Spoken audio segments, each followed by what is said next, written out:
এক মেয়ে তার শ্বশুর বাড়ি যাওয়ার আগে বাবাকে প্রশ্ন করলো, বাবা, আমাদের সামনের উঠোনের ওই গাছটাকে কি পেছনের বাগানে লাগানো যায় না?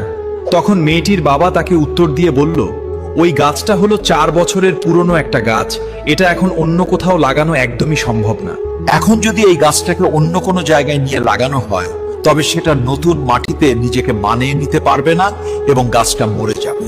নিজের বাবার মুখে এই কথা শোনার পর মেয়েটা তখন হাউমাউ করে কাঁদতে কাঁদতে বাবাকে বলতে লাগলো, আচ্ছা বাবা, একটা কথা বলো তো, 4 বছরের একটা পুরনো গাছ যদি অন্য জায়গায় নিজেকে মানিয়ে নিতে না পারে, নতুন মাটিতে নিজেকে একদমই বাঁচিয়ে রাখতে না পারে, তাহলে আমি তো তোমার এই ঘরে 20 বছরের পুরনো একটা মেয়ে। আমি তো কোনো সামান্য একটা গাছ নই বাবা, আমি তো তোমারই মেয়ে।